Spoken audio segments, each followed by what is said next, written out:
Welcome to the Programmatic Society, created by Michel Givelier and produced by the Societies.MEDA. My name is Hossein. I'm your host today in the UK on this beautiful day, which is quite hot. I have these great guests with me who came all the way.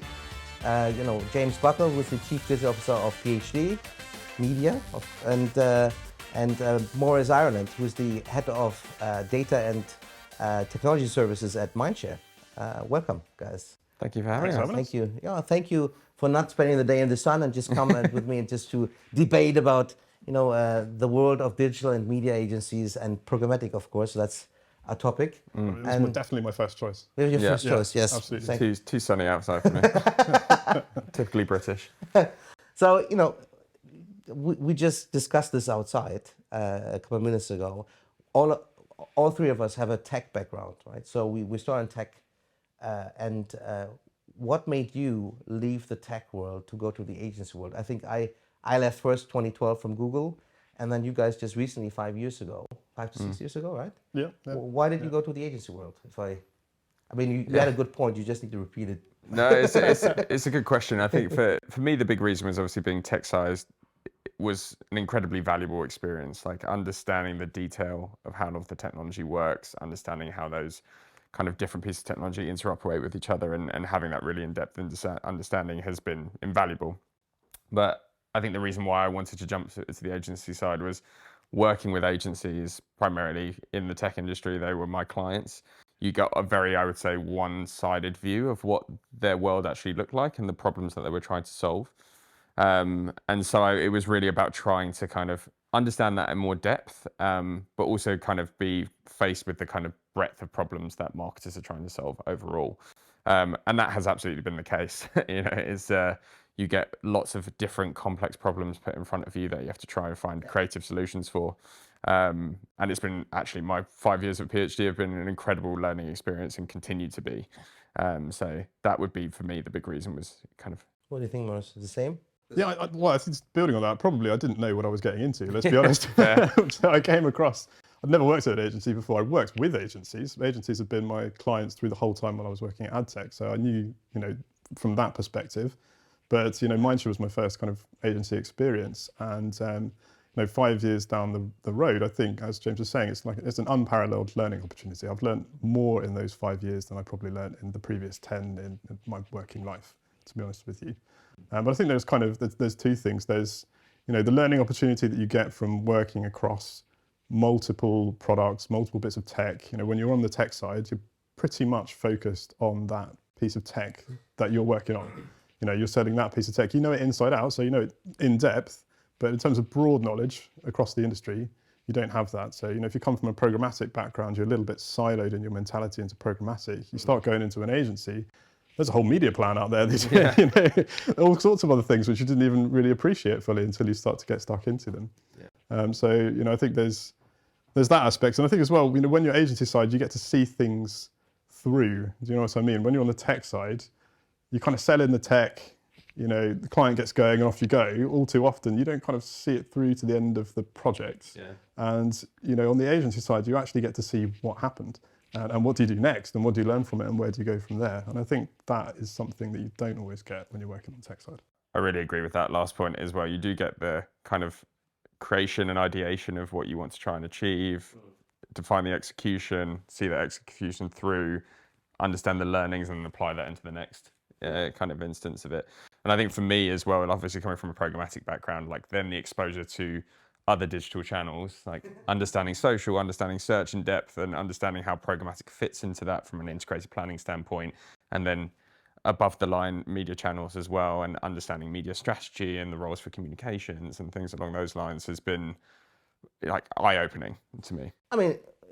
It's a fair point saying, that you learn so much, because it was exactly the same experience. Plus, I wanted to get to know all the other competitors and what they're up to, which is quite funny. It's like, oh, that sounds very similar how we sold this, right? And but having the whole picture, but the agencies benefited from your knowledge. You were a booster coming to that industry or swapping to the other side. Do you think that if you look at the past decade, let's say 2010, 2011, 2012, when we all kind of started in programmatic, Have the agencies really evolved over that time in terms of how they used to plan, how they looked at digital, how they siloed everything in the beginning, how they tried to merge everything now? Is it better now, or you said different people in an agency today than 10 years ago? Yeah, I mean, definitely. If you look at 10 years ago in terms of, even just look at media consumption 10 years ago, 10 years ago, I think roughly 10 years ago, Netflix came out in the UK, something like that. Okay, it's taken them 10 years to get to a place where they've got ads, but that streaming TV has become the go-to media consumption behavior for an entire generation now. My kids are growing up with on-demand streaming TV. They have no concept of sitting down and watching TV at a given time, waiting for a set program. Kids' TV finishes at 7 and then that's it. That doesn't happen anymore, does it? So, I think media agencies have evolved to deal with that new media landscape that's much more fragmented. Everything is so much more addressable, even out of home, connected TV, all the rest of it.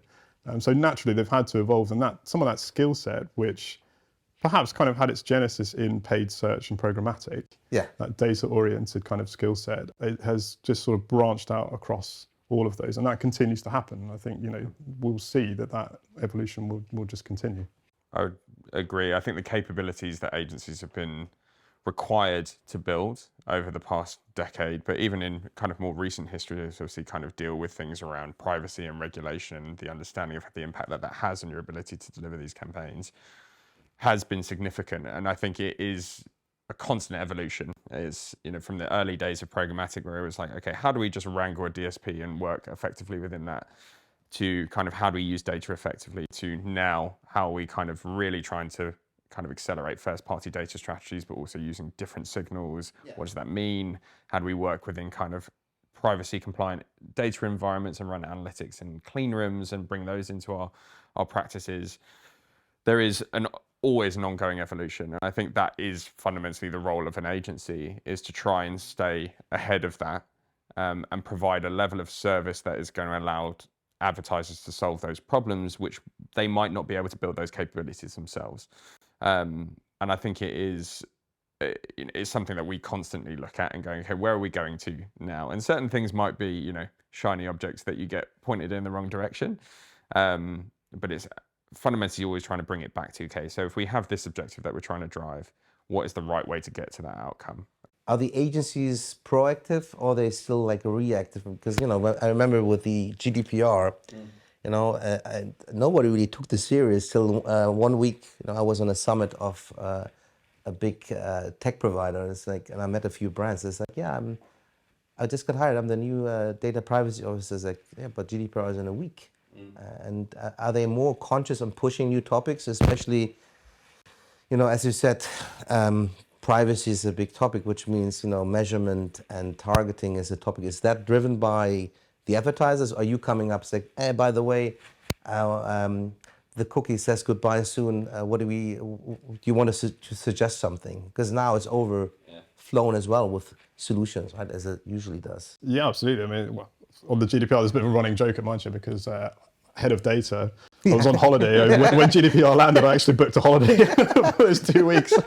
Did it on purpose. Yeah, exactly. Great move. So everyone was looking around like, where's our POV on GDPR? Yeah. So yeah, smart move there. But no, I think it's a bit of both, but definitely clients are looking to agencies to help them navigate through this space. Because, going back to your previous question, 10 years ago, or even less than 10 years ago, we were all talking about single view of the customer and how we were going to achieve a single view of the customer. I mean, how likely does that look now? It just doesn't look like it's going to materialize, really, does it? That not in the way that we imagined it through DMPs, joining up every single touch point and all the rest of it. So now that there aren't those solutions out there which are so obviously trying to kind of sell in that dream, if you like, of that single customer view, I think clients are really looking to agencies to work out how they're going to tie together all of these different fragmented channels. What are the analytics techniques that we can deploy? And we're starting to look at things like how do we take some of those slower moving measures like brand sentiments or like econometrics and kind of speed them up and align them a little bit more with what we were used to from a digital attribution perspective. So what we used to get from the cookie and from attribution modeling, how can we kind of bring those two things a little bit closer together? And it's an evolution, it's ongoing, but I think definitely there's a huge opportunity there for agencies to start adding value. So it's a very similar path for us in terms of like what we're trying to focus on around measurement and attribution, and shifting from the concept of kind of attribution more to contribution of media, and kind of evolving those more traditional measurement techniques into a digital environment. And I think there is a leveling of the playing field between more traditional media types versus digital media in terms of what is going to be the metric that matters. Yeah. But to your question around the kind of our clients driving this forward versus agencies, I think it is a bit of both. It's a collaborative process, as it should be. But I think one thing I've definitely noticed is clients and advertisers starting to invest more in having kind of people to lead those types of topics in their business as well. So on the client side then? Yeah, okay. so that you can have that partnership, because you are trying to simplify the complex, right? Like there is an unprecedented amount of complexity in terms of what we're dealing with. So you need to have someone that can advocate for what the advertisers' business are and their point of view, whether that's around privacy, how are we going to leverage data, what does this actually mean for our business, what's the outcomes we're trying to achieve, versus where I think an agency adds value is, okay, what is the impact that this has on your ability to deliver that media? Like, how are we going to change our strategies and our tactics based on what we're able to divine collectively? So I think we've definitely seen clients are wanting, not that collaboration wasn't there before, right? It was, absolutely. But I think that kind of collaborative, consultative relationship is much more of where clients are asking us. So you speak in the same language now? Yeah. Because I remember the time that it was quite difficult, when you were talking about bits, RTB and all that. And I think their knowledge set has increased massively, right? Like I think in programmatic, in all digital channels, but just broadly in media as well, their vocabulary has increased, and they've invested in those people. Vocabulary, I love that. Like, so it's, but their competency has as well. And like we are now able to have, I think, in-depth, not technical conversations, but to understand the value and what that impact means. So for example, if we take the TCF ruling, what is that going to do? And I didn't bring it up, you bring it up. No, but that is, that's a topic that clients are aware of. They want to understand what the impact is. Yeah, and to your point, I mean, you go back, say, 5 years, if you'd have brought that up to a client, like some kind of fairly abstract ruling about data privacy, you would have just had like eyes glazing over and on to the next topic, please. But now, it's amazing how these things have become at the forefront of people's minds, really. Yeah, I mean, that you can have that conversation. I agree. So we all agree, that the relevance of an agency has been more important than ever, right? Because as a gateway to represent the brands when it comes to technology, because there was a time where tech companies would just go straight. Yeah. And it doesn't matter if they license it themselves, as long as they run it through the agency as their partner. Because you consolidate, you basically put the light into this jungle of solutions. How many solutions do we have now? Over 9,000 in that. In the Loopscape, I don't know. No, on the bit about licensing it themselves versus agencies licensing it, I don't know what you think, but for us, from an operational perspective, I don't think it really makes any difference whatsoever. Like the client needs to do what the client needs to do. And I think, to be honest, when it comes to platforms around first-party data like a CDP, it makes total sense that the client owns that. Like they need to have control over their first-party data. And 9 times out of 10, we don't really want to touch their first-party data either, to be honest. Like we're happy to help them operate it and to make sense of it and to deploy it in media. But actually touching the raw, PII and stuff like that is not something that, generally speaking, an agency wants to get into. So, I think we're probably past that point now where people were sort of maybe a little bit apprehensive that, in-housing would follow straight after clients licensing all the tech. Yeah.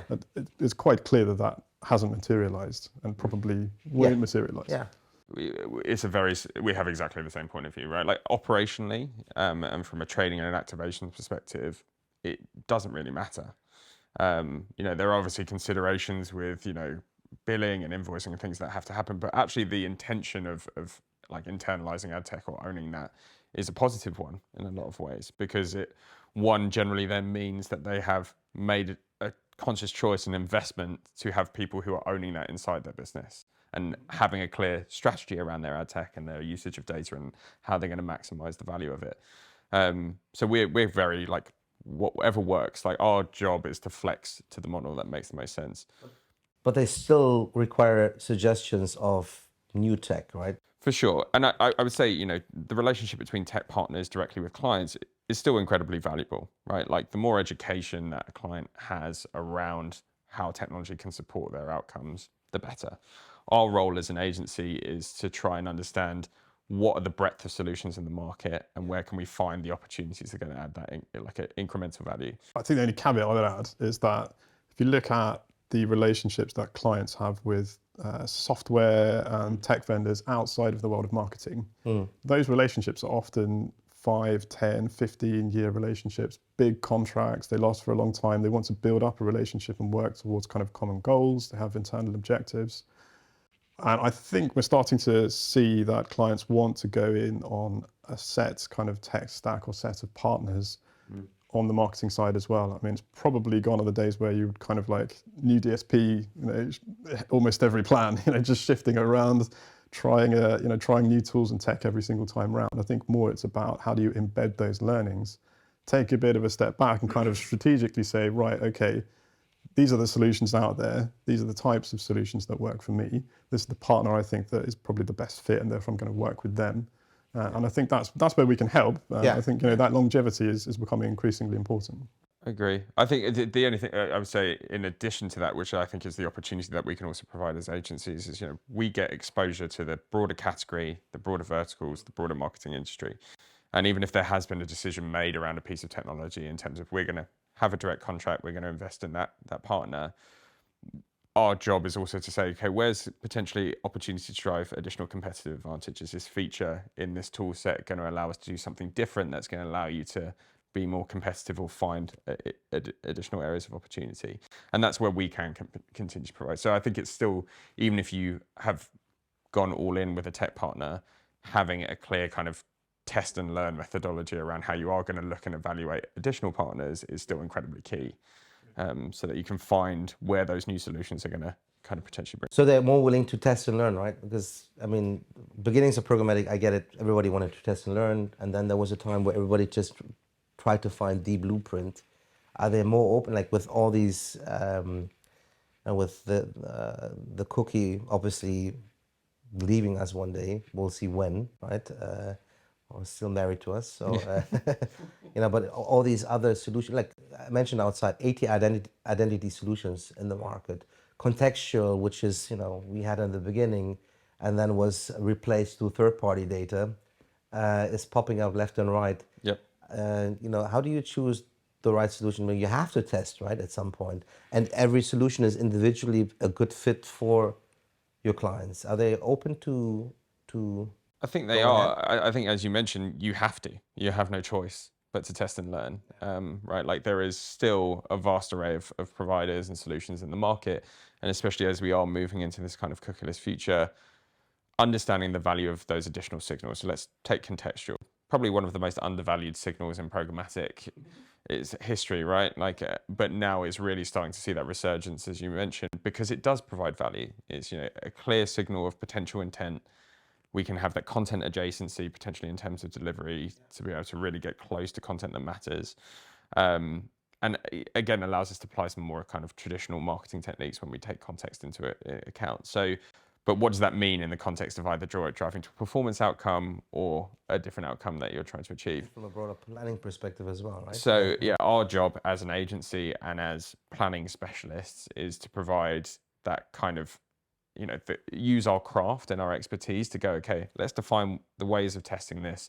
What's the value? And then how do we implement that into our broader strategy? No, I think that last point is really key because there are so many vendors out there. And I think at the beginning of the whole, when the announcement came around about 2020 with the cookies going away from Chrome, there was a tendency to just kind of go out there and test as many different partners as we possibly can to learn as much as we could. But I think what clients are asking for more is taking a bit of a step back strategically and saying, well, okay, in the past I used to do retargeting, or I used to measure reach and frequency across publishers, or whatever it might be. These are my kind of strategic risks, if you like. So how are we going to fill those? To James's point, is contextual enough for some of these use cases? So it's thinking about it a little bit more strategically than that, rather than saying let's go and test 20 partners. It's kind of okay, we do need that test and learn roadmap. But then I think we take a step back and we say, right, here's the direction we go. Now you guys work for the biggest network agencies, in the world. Do you see there was a trend a couple of years ago where people say, "Oh, the independent agencies are on the rise," then it wasn't.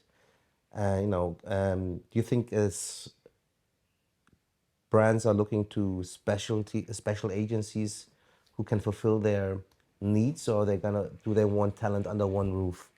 Yeah, I think it's a really interesting question. I think first of all, competition is a good thing, isn't it?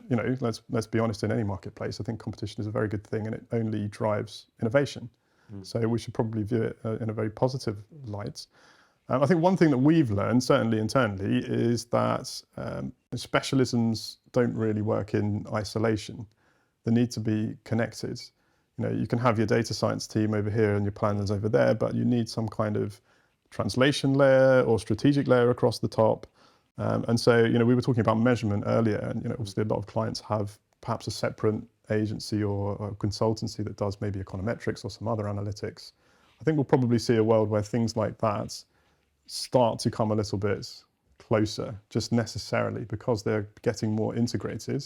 I think from an operational point of view, there is a clear benefit to keeping them kind of, if not under one roof, but certainly connected in a much more kind of integrated way. And you're the only ones who have the capability to do that from if you search social, to bring everything under one roof. Everything is moving closer. Yeah, I think you are seeing certain. I think it really does differ by client as well in terms of what their objectives are and what they're trying to achieve. But I think to your point around bringing everything into an integrated solution, we're seeing a lot more of that in terms of our asks, and that is where the large holdcos and the large networks can deliver that, but also then provide the global consistency. Yeah. Right? Like if you're a large corporation and a large brand that has significant investment everywhere, you want a consistent output likely across your global markets. Now that might scale up and down based on the maturity of those markets, where your priorities are in terms of your brands, but fundamentally you want to make sure that you're going to have the same level of service and same solutions in those markets. And that is where networks are able to obviously operationalize and put those in place. And you mentioned kind of like search, social, programmatic, but I think I'd be interested to hear your view as well. But I think we're talking about more than paid media here as well. I'm sorry. We're talking about, I didn't want to waste too much minutes on that. That's all right. Yeah. So, There's analytics. There's analytics, the planning, websites. There's customer experience. And probably even within a single media agency, we don't have the skills to cover all of those things. But there's groups that we can tap into. And increasingly, we're seeing better integration with other specialists across our group, whether it's Group M or WPP or whoever. Exactly the same for us with OMG and OMC. There's capabilities that exist in the broader group that we now integrate and bring into a lot of our client solutions, because it isn't just about the media delivery, right? Like it's about creating. Well, we used to say it is, right? But it's not, right? The experience, you mentioned experience. It's about the consumer experience. Yeah. So it's how do you bring those solutions and capabilities to best deliver that? And we might just be the end touch point with that consumer, but it's all of those things upstream that are going to influence how they react to that, whether that's creative, whether that's data, whether that's media planning. So it's how we bring that integrated solution. But I would also say where there are decisions where clients have decided to work with a specialist agency, we work very collaboratively with them as well. And it may be a case that, that's a big part of what we also have to focus on, is how do we bring other partners and agencies into it and work to all still achieve the same outcome, even if that isn't us delivering that service. It's a big job, James. It's a big job. Let me quote a post I saw today from a senior digital guy. Says 50% in terms of all the solutions that are there. Because the challenges we have with fraud, brand safety, sustainability, measurement. He said 50% of my discussions today are sustainability, and the other 50% are attention. Right? You're the head of technology and data. You're the chief digital officer. We just talk about 9,000 players in the. If you take it to that level, that we say experience is everything. We have 9,000 tech players who can provide a solution for experiences, from content creation to media delivery. How do you cope up with this? I was struggling. Even with having teams looking at every solution, which is best. You could end up in meetings Yeah. 10 hours, but then you can't do your job. How do you do that? How do you cope? Yeah, Why do you I stay think up to clearly, date? obviously, you can't go off and talk to 9,000 partners. That's for sure. I think something certainly narrow it down in terms of the client's vertical, their particular plan for the next few years, what they're trying to achieve in media. Also, that global footprint, because actually 9,000 solutions, but how many of them have a truly global Very footprint good point. Very good in the point. markets that your client is really interested in growing in? Well, they made it to a map, right? So that's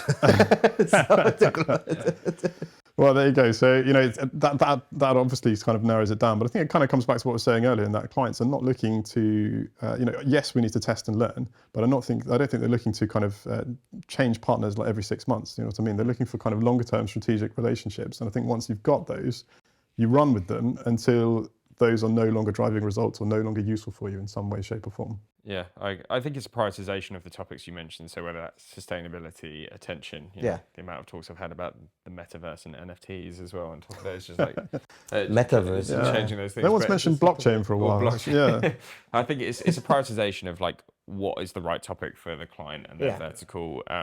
But also, I think that's our job to provide a point of view and what's going to have the biggest impact on your planning. But how does that align to kind of your corporate approach and what your priorities are? And that then gives us a kind of steer and direction to go, okay, what's the right evaluation? How do we do this? I think for us, as my point of view is very much from PhD, but this is also where we lean on our kind of group capabilities and our resources in OMG to go, be able okay, to deliver, of course. Who have we evaluated? Who can we work with? What's the right technology? How does that align with what we're trying to achieve? And that is a big part of, I think, our capabilities as well, is having the right people to lean on. But it's a huge change. I'm pretty sure you agree with that, because it used to be, I'm the moderator, I can say it. It used to be storytelling, but we talk about delivery right now, which is a very technical perspective. It's like, because we used to be different when I popped into that world. You would blame the tech providers if it wouldn't work, which probably we still do that. Is to the point. But you talk about capabilities and delivery, which is very strategic and very, very far ahead of the game, to be honest. Which means bringing the right talent as well. Yeah. Where do you find your talent? It's a good question, and I think we probably all have the same challenge. It is harder today, right? Like, I think there is an incredibly competitive talent market. It is a big focus, I think, strategically for our agency to focus on how do we acquire and how do we retain our best talent. And part of that is driven by culture. Part of that is driven by the clients that they get to work on and bringing the right business in so they're engaging and motivated to work on it. But then it's also looking at alternatives, right? Like, how do we, we are a global network, so we have talent across our global offices. So how do we look at best leveraging that and finding the right solutions to deliver for our clients? So that does mean maybe, a little bit of our center of gravity is moving away from London. But that diversity in terms of experience and thought is not a bad thing. That should be viewed as a good thing. It should be a good thing to kind of have different points of view, different opinions that are going to allow us to input our, or get to the best outcomes and the best strategies for our clients. I think that's definitely where, obviously we're seeing that focus too. But it doesn't come without its challenges. Spinning up an offshore team is not something that you can simply do overnight. And we were discussing earlier that, actually, in some of those markets where you're typically offshore to, the hiring market is just as competitive. In fact, sometimes even more so. And it's actually quite a challenge to hire the right talent there too. So it's not like it's a silver bullet, because, you replicate some of those same problems, but just in another market. And then kind of thinking back to previous experience, I remember when I kind of started my career in IBM, that was an industry in the software world where they had gone through an awful lot of offshoring. What you had there was you had junior people coming in, you had senior people who had been around for 20 years or more, but simply didn't have the time to train the junior people. Yeah. And then you had this gap in the middle where all of those people in the middle were offshore. And so the junior people often struggled quite a lot to really learn and to grow in their careers, because a lot of the people that they would normally shadow and tap into and work with were not based locally. And so they would get very limited contact time with them. And I think we have to be a bit careful as we go down this path in terms of we're always going to need talent onshore. I think everybody recognises that. So how do we make sure that we can still grow that talent internally, and then we can still hire that talent around the industry. So it has to be done with a bit of a balance, I think.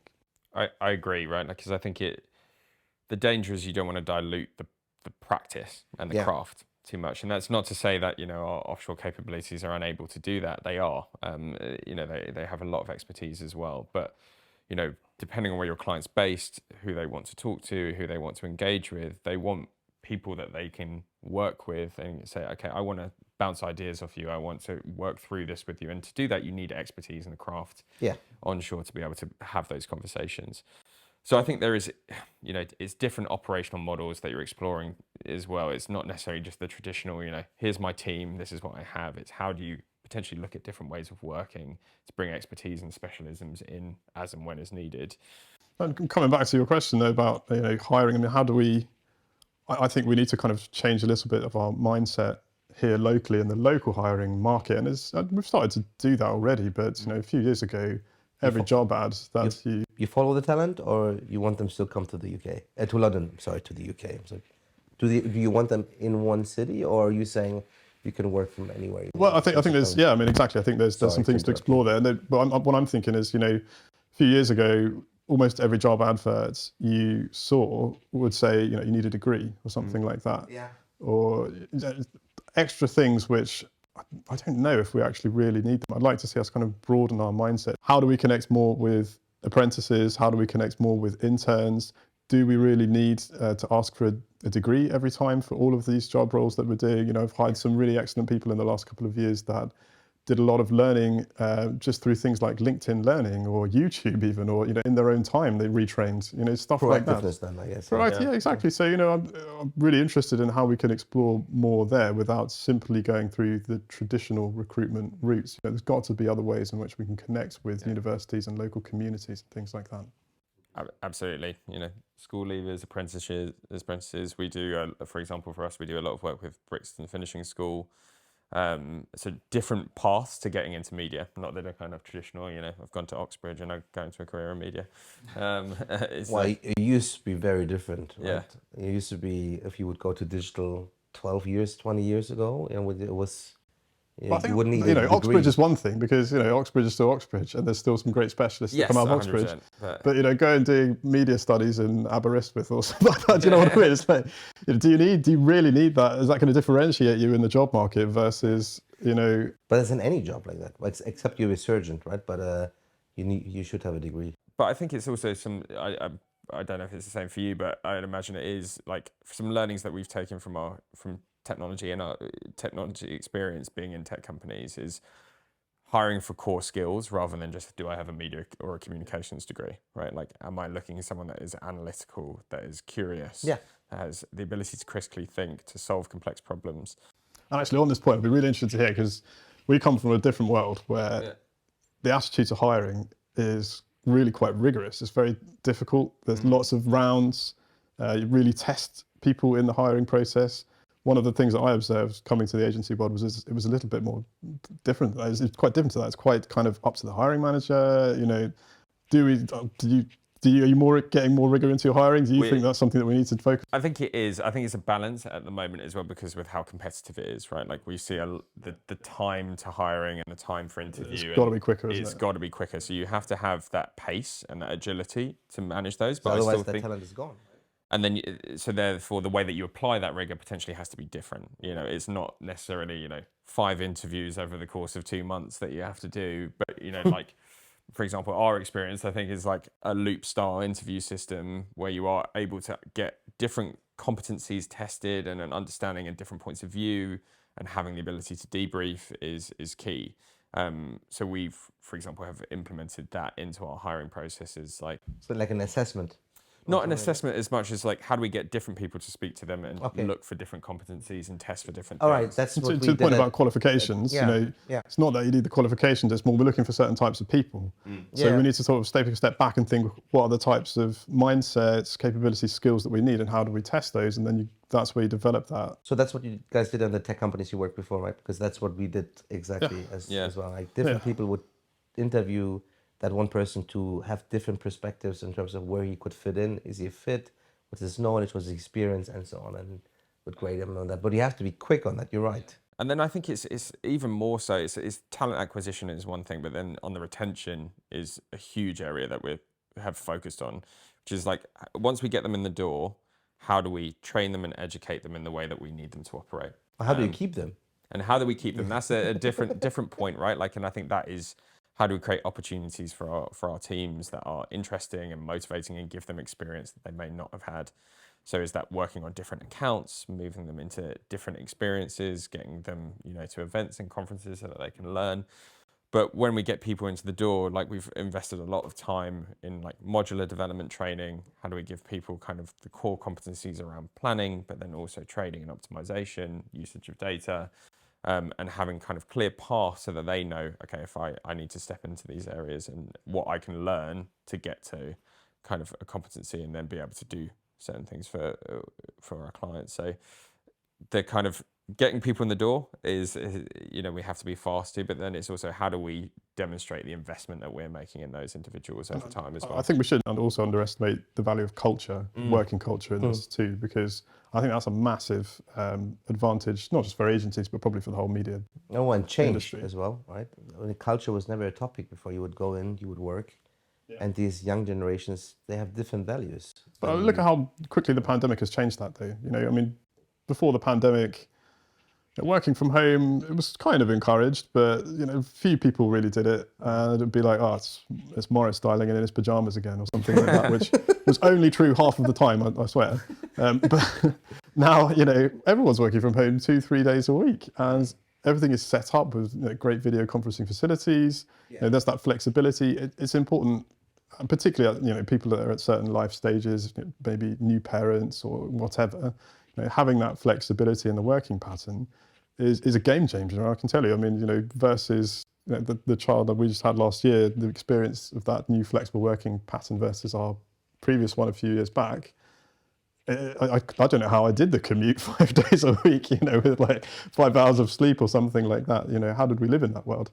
And I think we can, not every industry has embraced that. Let's be honest. So, finance, legal, a lot of the friends that I have working in those environments have tried to push to go back to how it was pre-pandemic. But so, we can really, when we're trying to attract talent, I think we can really make the most of how we've not just got this flexible working pattern, because a lot of people are saying that now, but actually we're taking the best of both remote and in office, because I think actually fully remote is also a bit of a struggle for some people. It's quite isolating. If you look at, the team members that joined during that COVID period when everyone was at home, I think their experience was not great, and some of them didn't hang around because it's really difficult to build rapport with people over Teams or whatever. It's hard. It's not the same thing. You can't, drinks events with everyone dialing in for a drink over Teams. It's a bit sad, really, isn't it? So I think we can really make. Depends on what speed you drink, my friend. I've been missing out clearly, dialing into the wrong Teams meetings. But no, I think we can really make the most of, we're starting to crack what works really well in the office and what works well at home, and we're starting to understand, how that work-life balance can pan out a little bit better for people. I think, in your both cases, you moved to some really nice offices now in Southwark. I mean, that should encourage, especially for young people, I think they should be in the office because they build the fundament of the culture, right? And I agree. I think to your point, though, the flexibility is what is needed. I think it's understanding what's the value of being in office in terms of being around people, that socialization, the ability to collaborate more effectively, potentially, but then also having the flexibility for people to work from home and the mechanisms to do that.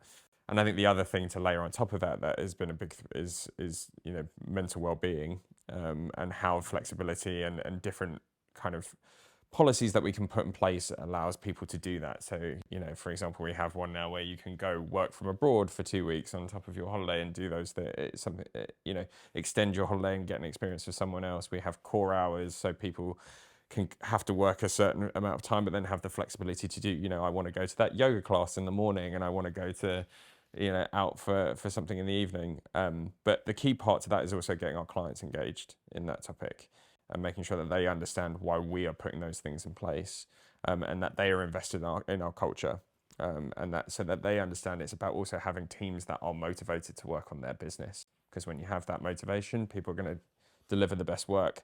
So that's an ongoing piece for us is talking to our clients and making sure they understand why we're doing and they're influencing that as well for us. And I think that's probably a mentality that we saw on the tech side. Is that it's not 9 to 5 hours that matter. It's the output that matters. Yeah. It's the delivery. And I think that's nice to start to see that that's kind of shifting in that direction. Across multiple industries now. Really. I love the fact, and it's very hard to achieve, that you invest into the loyalty of employees, because I think what we missed out in the early days is giving these kids, it was a job. You would come in, you would teach yourself to some extent if there was no training, and now you invest. It's like, well, we give you the right training. If you need to go home, you go home. If you need to work 1 day a week from home, of course we can talk about it. You need to achieve these KPIs, which you at some point automate through systems to keep stay on on the top of your mind in terms of what you need for your job. That's amazing. I mean, it used to be different. I mean, I as you guys probably did as well, build a university at Havas to train over 20,000 people, and it was nothing like that before. And I know you guys had something similar, Dominicom, and you training people and bring them from a technical standpoint. Yeah, our OMG teams as well. So, we have our Chief Talent Officer, Kate King, who's invested a huge amount of times in. We have programs called like OMG Accelerate and various other things for our leaders and training. But I think for myself personally, and I don't know if it's the same for you, like my experience of like the tech world was kind of a baptism of fire. Those first like 6-8 weeks that you're kind of like dropped deep into it and forced to learn very quickly. But there was such a huge amount of benefit from that. And there are a lot of learnings that we're trying to apply in terms of like, how do we expose them to kind of all of the education that they need, but also then drive that level of accountability and them kind of driving forward their learning and their progression and wanting to invest in those things. So I've taken personally a huge amount for it in terms of what we've built for like our more practical training as an agency. But then it's also the kind of broader training that we do around kind of like their personal development, leadership skills, to make sure that they're well-rounded in terms of their experience and their capabilities. Yeah, I agree. I think there's also an interesting trend in terms of, we work obviously on the data and tech side of things. It's clear that elements of that, there'll always be a specialist data, tech, analytics, data science team, but it's clear that elements of that need to become parts of the day-to-day of people's jobs throughout other teams too, throughout the broader agency, so there are use cases for all of that in planning and in buying and activation. And more those analytical skills, the ability to interpret, to visualize data, to interrogate data, it's just become a part of what everybody is doing, really. And so it will be interesting to see how that is kind of democratized out from some of those teams. And you mentioned, the training programs is definitely one way of doing it, but also looking at different types of talent that we're hiring and that type of thing. But I can definitely see that as a trend. It's almost like, I'm not going to say that the data and tech team is going to become redundant, but it's certainly, it would be great if more of the skills that were found within it were kind of democratized out throughout the agency, because I think there's clearly a benefit to that. So you would say we're now straight after, so everything is normalized at some point, and you've put all these things in place in terms of how to push talent. It's actually now a great time to join an agency, basically, right? Because so much ahead, with all these new channels, CTV, sustainability. I guess you have already sustainability teams who look, what the best way, or you have to consult your clients on sustainability already. It's a topic that's been, it's obviously it's got a lot of traction this year, but I think it's been a topic that has been talked about for some time. We've had a carbon calculator for a while now. We've been able to tell clients, the carbon emissions that their different activities generate, which I think is great and it's very beneficial. We've invested as WPP with I think PwC to kind of make that a bit more robust, make it into a bit more of a tool that can be used out of the box. I think you start to dig into some of those carbon emissions, it's actually not as simple as you think sometimes. It's not as simple as I served 100 million impressions and that's X amount of carbon. The calculation there is actually quite, it depends on an awful lot of different, Stop all campaigns right now. Yeah. Well, exactly. So there's that conversation to manage too. And then I think there's the question of, even once you get that calculation right, what do you do next? What do you do with that information? Do we start to optimize the media plan based on publishers who emit less carbon or something like that. I mean, that's a really interesting direction if that's the direction that clients are willing to take. But do they care? I mean, I think yes. I think it is. We are asked more about, but I think to your point, it has been around for a while, right? Like carbon calculators have been, we've been able to look at what the carbon emissions are and tell clients that.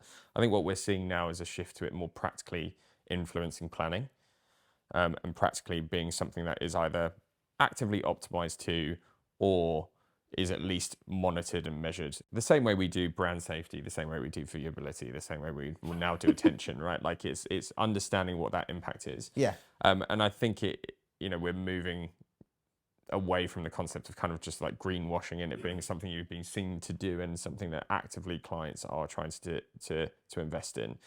And I'm quite lucky in PhD. We work with quite a lot of clients where this is core to their offering, whether that's the kind of the North Face. Sustainability has always been one of their core values and continues to be. So, now looking at green media products, how do we actually deliver that?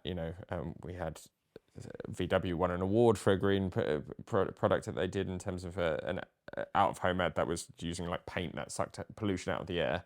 And so it's now actually more tangibly coming something that is being asked for. Digital out-of-home screens in terms of programmatic, making sure that those are running on sustainable energy sources. So it's things that are being asked for, not just as kind of a nice thing that you tick a CSR box. It's actually being kind of lived and breathed, I think, through strategy and actual media solutions. I think as well we have to look at the bigger picture, because if we really want to make an impact on things like carbon emissions, I mean, if you imagine a life cycle of a product, the design and production of that product, the usage of that product, the disposal of that product, think of something like a petrol-driven car or something like that. The actual advertising, the mechanism of the advertising, that car's share of the carbon that's emitted is tiny. yeah, So where Greenpeace and others take issue with advertising, they're not actually taking issue with the mechanism of the advertising. What they're taking issue with is the content and the message advertising high carbon consumption behaviors like petrol-driven cars, like flights, or whatever. So for me, of course, we should get our own house in order in terms of the advertising industry, and we should work to reduce our carbon footprint. But probably the bigger opportunity for us is, how do we influence consumer behavior? How do we challenge clients to maybe change that brief to us, such that the behaviors that we're driving are actually lower carbon themselves? I think that's where we will make the bigger impacts. I think looking at your campaign and saying, oh, I delivered 100 million impressions and that's that amount of CO2, it's great, but in the bigger picture of climate change, it's probably not as much benefit as going for that kind of, that actual change in consumer behavior. I agree. I mean, and we should have the capabilities to plan carbon footprint friendly as well. Remember the early days of Programmatic or RTV, where we just prospect and let's see what comes back. So ways of, it's not very carbon friendly, so we should be at the stage where we can strategically plan this much better as well. But you're right, we need, what does that all matter if the consumer doesn't change his behavior as well? I think that it's a great point, and that should be the role of marketing, right? Yeah. Like, and that's our job, is how do we influence that behavior and make positive changes to that. When's the last time you saw an ad for a petrol car? I'm electric car. Yeah, well, you have an electric car. I'm electric, all electric. So. I don't have an electric car, but but you know what I mean. Compared to the percentage of cars that are actually out there on the road that are electric, all the advertising you see now is for electric cars. Yeah. And there's a reason for that.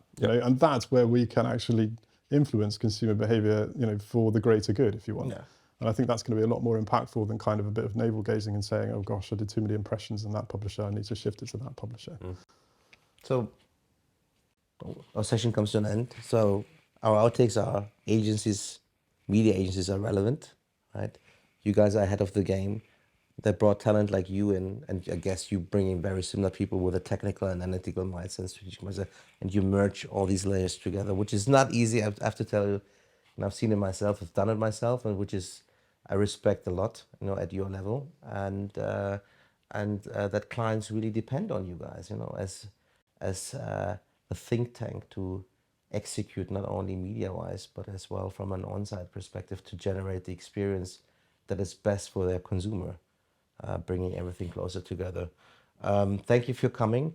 As I said, we're coming to end of. I'm looking to the camera. I'm sorry. It's like you were looking at who Yeah, the I was fuck like, is he looking? I thought he was talking to Michelle. It's like you're still recording. No, I just wanted to make sure that you were framed correctly too.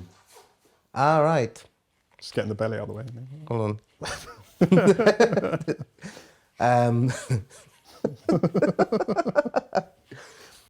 We're coming to the end of this session with my lovely friends James and Morys. They came all the way from their homes to visit me here to talk about the future of the agencies and how relevant they are. I hope you enjoy the session and the stream as I enjoyed this session with these guys. Thank you very much for coming, and see you guys soon.